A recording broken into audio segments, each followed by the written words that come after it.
Are you interested in angels, demons, ghosts, spirits, and monsters? Are you curious about their origins, influence, and how to protect against the unknown? If so, then welcome to Southern Demonology, the podcast that explores all of this and more.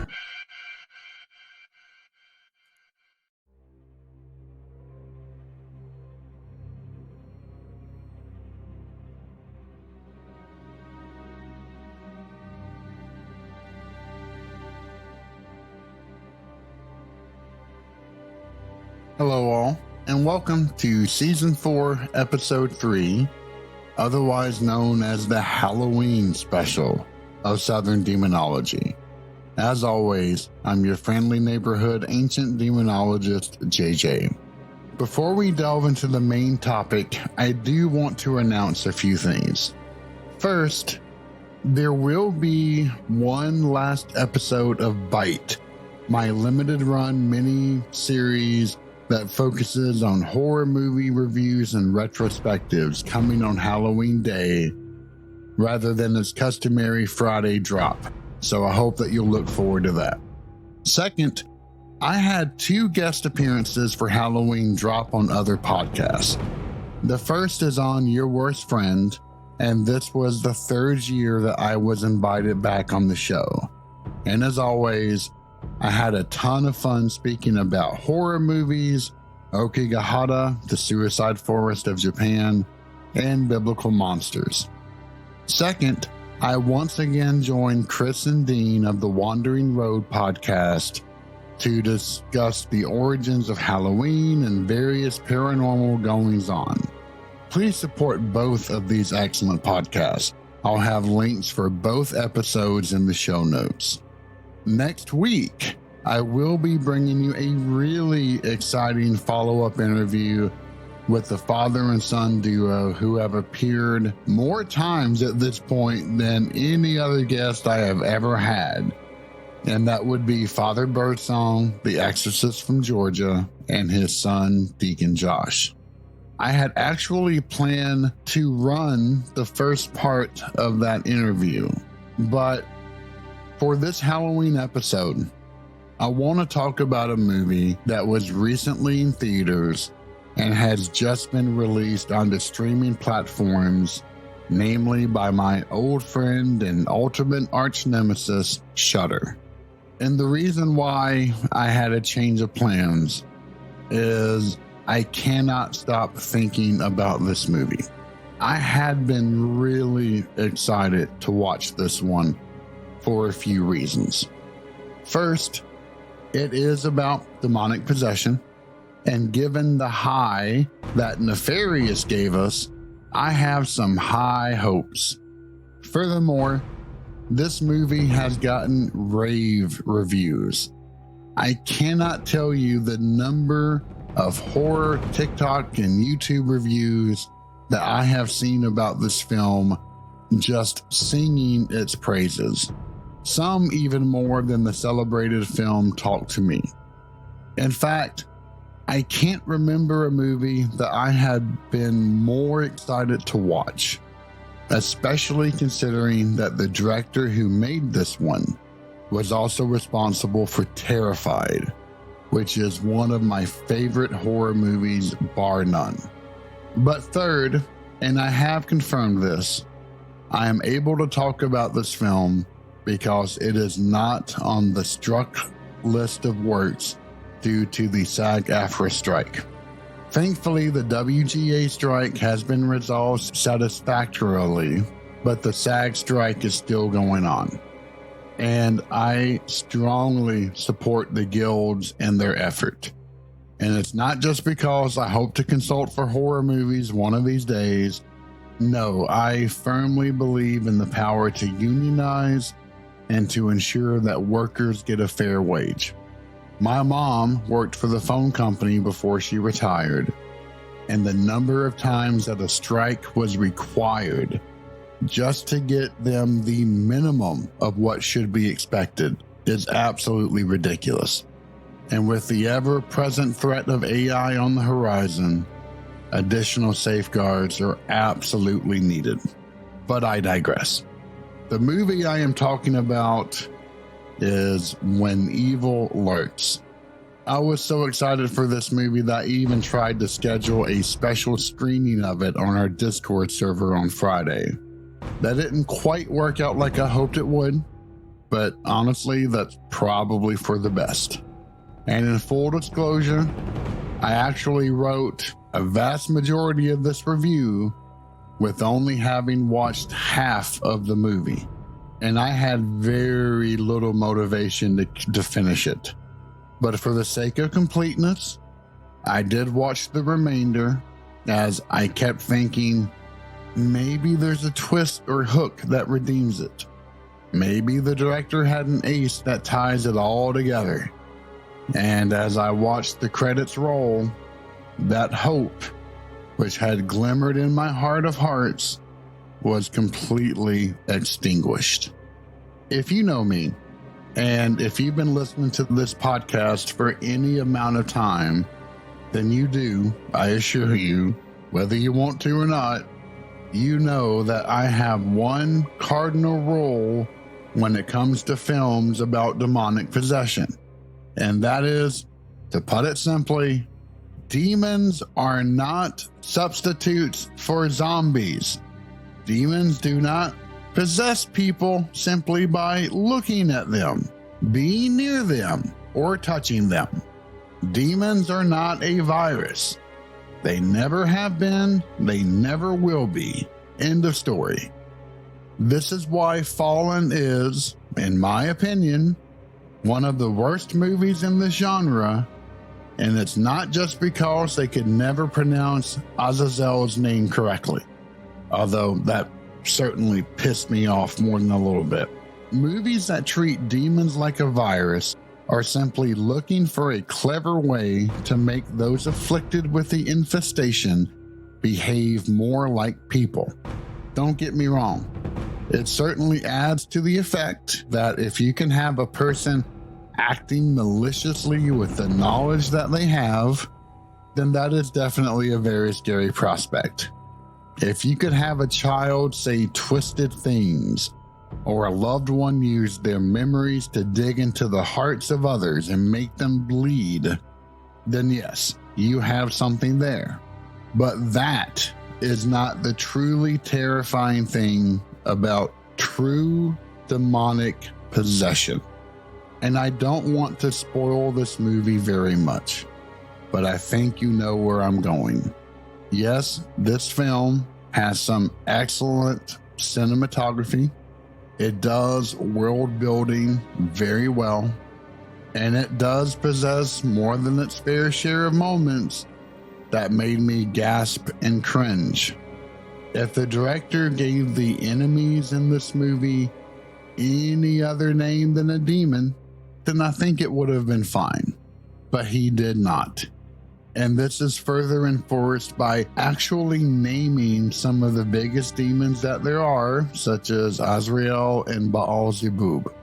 After finishing the film, I can see where the director was trying to take this movie. In a way, you can view it as the Book of Job writ large, but without the Hollywood ending.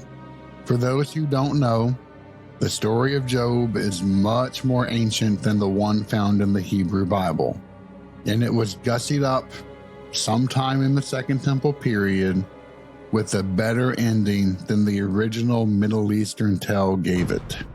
But this movie doesn't have the afflictions of Job happen because of an argument between God and not Satan, but a chief prosecutor, but rather because of their own actions. In short, this movie attempted to be a grand parable of utter loss, not just for the characters involved, but for all of humanity. But it ultimately fails. And that really makes me angry. If there was ever a movie that I wanted to succeed just based upon its subject matter and pedigree, then this is it. If you've been following along with my mini episodes of Bite, then you'll know that in the first episode of season 2, I spoke about how much I looked forward to the movie It Follows and was so let down by the massive plot holes and poor execution of the film. Well, this frustration and disappointment with this movie made that pale in comparison. It Follows might as well be moonlight bearing the reflection of the raging sun that is when evil lurks. I want to reiterate this here in the hopes that maybe, just maybe, some aspiring director out there could hear this and maybe avoid one of the easiest mistakes that he, she, them, they, whoever it is, could make. The scary thing about demons is that they seek to absolutely corrupt, putrefy, and debase the human that is its target. And writ large, all of humanity. Unless that person has their spiritual house in order, then that individual could be a target. And perhaps one of the scariest things is we don't know how these targets are selected. Malachi Martin did an extensive profiling on the cases that came across his desk, and he saw no rhyme or reason as to why a person could be a target of possession. However, from previous cases, we do know that if a person goes around opening doors willy-nilly, then that can easily put a bullseye on their back. The other fascinating and scary thing about demonic possession is that people have an inbuilt mechanism for defense, and that is free will. However, that is not foolproof. It's not bulletproof. It's not a get out of jail free card. Otherwise, there would be no such thing as demonic possession. The preternatural are the masters of manipulation, trickery, and lies. If they trick a person into accepting them in, or in disbelieving that that line of protection exists in the first place, then they have established a chink in the armor and they have their way in. And once the parasite is there, it is extremely difficult to get out.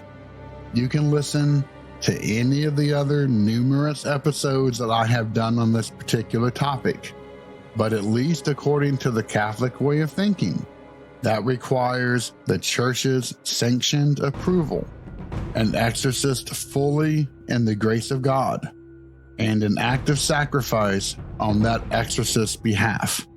Because make no mistake, performing an exorcism is and always will be a highly dangerous activity that has been the ruin of many men who have attempted it or stripped them of their joy in life.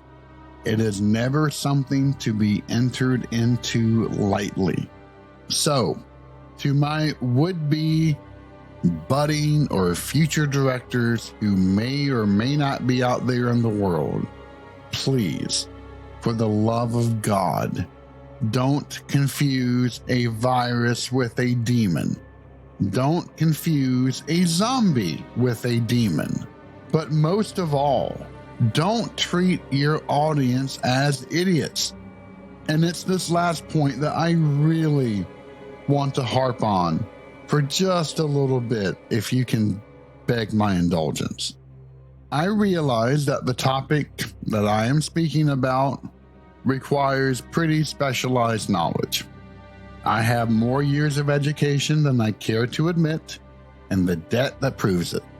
Not everybody may be aware of this, and in days gone by, that may have worked in the film director's favor. However, nowadays, we have this little thing called the internet. And yes, there is an easily reachable swath of people that anyone can provide knowledge to. Heck, content creators are incentivized by most platforms out there to draw in as many people as humanly possible by offering them money per so many views. And there is no shortage of people trying to draw such an audience, including myself. And beyond there just being a communication vehicle available that many people in the world have access to, but this plethora of content creators works exactly against your interests. Back in the beginning, it was easy to attract people with very broad topics. But the more people that get involved, and they do by the bucketful every single day, then people begin to showcase their more specialized interests. And if one person has an interest, I guarantee you there's a crap ton more out there just waiting to hear about it. In fact, someone on our Discord server shared a video of someone who had made a fully working V8 engine model. I myself have been watching videos of talented clay sculptors and people who are able to make medieval and Byzantine books from scratch with traditional tools. And that's not even beginning to scratch the surface. And these highly specialized content creators are gaining rather large audiences. Well, I can't really say that I had that particular curse, but that's neither here nor there, of course. What I'm getting at is that you can hope and pray that your movie may require specialized knowledge in order to fully debunk it. That makes it safer from scrutiny. But I can assure you that that is not the case. For there are people like me in the world, and I am not unique in my qualifications, I assure you. And I am more than happy to call you out on your utter bullshit when you spew it. But the gravest sin that you would commit by making this mistake, by confusing demons for a virus, is that you cheapen what these things actually are and the dangers that they actively pose. Let's just say that your movie becomes famous. And I don't mean for that year or becomes a cult hit to be fondly remembered and talked about in reverent tones during Halloween season by those in the know. I mean, let's just say that on the off chance that your film becomes one of the most truly talked about horror films since The Exorcist. Well, congratulations. You have now misdirected attention from the true horrors and dangers of demonic possession and replaced it with a cheap gimmick that many other creatures, mythos, and horror movie tropes have already filled. C.S. Lewis was always famous for saying, "The greatest trick the devil ever pulled was convincing the world he didn't exist." Well, my potential future friend, you have aided the devil's work by taking the oxygen from the room, all in the hopes that your little movie would be scary. And by doing that, you have taught people erroneous information and missed a golden chance, if you care about that, to actually educate a little. I don't mean to sound preachy, because I am neither a preacher or a priest. But one of the things that I feel extremely passionate and strongly about is educating those who might listen on the dangers of the preternatural and the importance of spiritual warfare. And I simply could never advocate for anything, especially something as silly as a movie, that gets even the very idea of the subject that horribly and terribly wrong. Yes, I realize that the demonic infestation that When Evil Lurks is utilizing is perhaps more reminiscent of the pandemic that the world experienced. and metaphors are fine. That all of our lives were horrible in that period and can still stress us out is a okay method of connecting with your audience. But honestly, that's not what you should be going for. If you're wanting to make a movie that is timeless, then you should be catering to the largest common universal denominator that will span decades or centuries. If you're relying upon a pandemic that will become as much myth down the road as the 1912 epidemic was to us living now, then you're missing the mark. And if you really want to make a modified virus or zombie, then that certainly isn't unheard of. There are such a plethora of similar movies out there that have sought new avenues to distinguish themselves. I mean, dear Lord, we even have romantic comedies about zombies. And I'm not talking about Shaun of the Dead that deals with relationship issues during a breakout. I can think off the top of my head of 2 such films that actually involve the romance between a human and a zombie. And I shudder to think about the number of horrendous independently published books out there that touch on the same topic in probably overly gratuitous ways. Please remind me to go take a shower after I get through recording this. As an artist, you're free to experiment and have fun when it doesn't matter, when there's no stakes in the venture. Yes, there will always be Romero purists out there who insist that fast zombies are an abomination unto the eyes of the Lord. But be that as it may, but when that's not the case, when you could actually be introducing danger into the equation, then by God, be at least a little responsible in your quote unquote artistic vision. Don't go yelling fire in the middle of a crowd. Yet, I can envision one last protest these hypothetical directors would voice, and it's that they need the sheer power of ultimate evil in order to tell my grand parable that speaks of human nature and human folly. If I could avoid talking about the hubris of that very statement, and while I do have a great deal of self-control, I'm not kidding myself by thinking I have that much at my disposal. I would simply respond with, do a little research or hire someone responsible to do it for you. I promise you, there's thousands of years of actual lore and history to draw upon that actually reflects reality rather than a hastily cobbled together bit of world building that's never fully explored to begin with. The true power of any story of the demonic lies within the beliefs and passions of the faithful. If your lore decides to bypass all of that and even in some ways trample over it, then what the parable becomes isn't that of human folly, but rather your own. For you have decided that your story is of much greater importance than anything else.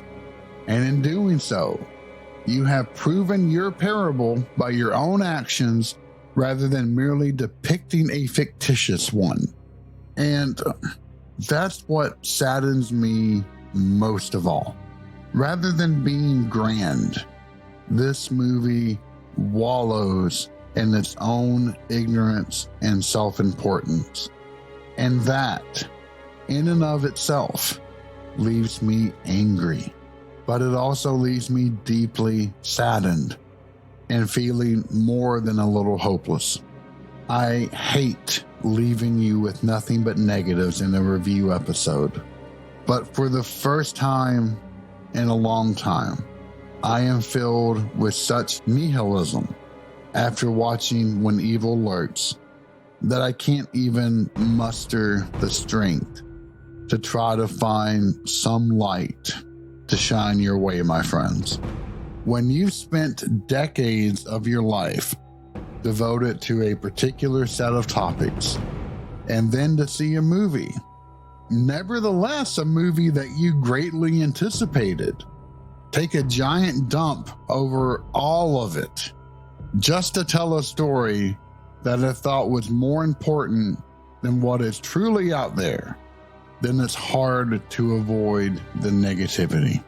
So instead, I will end with a simple plea to all of those who want to touch on this subject in the future. Do better. Be proper stewards of knowledge. Take responsibility for what you unleash into the world. Everything comes with repercussions and reverberations. We've seen this with the Pope's Exorcist. We've now witnessed it again with When Evil Lurks. Yes, we've had one solid representative of this genre in the form of Nefarious, but I'm just waiting for the other shoe to drop for the next film that will complete this unholy trinity of bullshit. Sorry for being so negative, and I truly do hope that all of you listening out there have a phenomenal Halloween. You deserve it. Been a rough year. Go have fun. Celebrate the season in the way that will bring you the most delight. I just really hope that that does not include When Evil Lurks.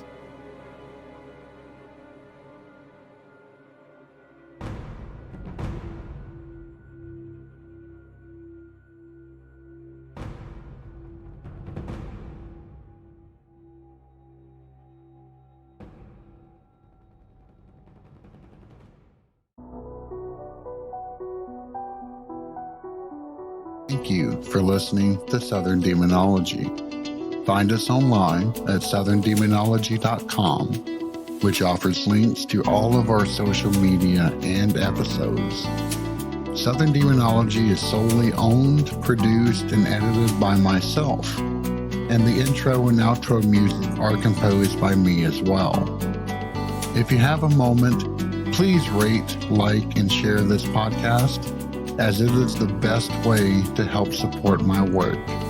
As always, I am JJ, and it has been a pleasure to speak to you today.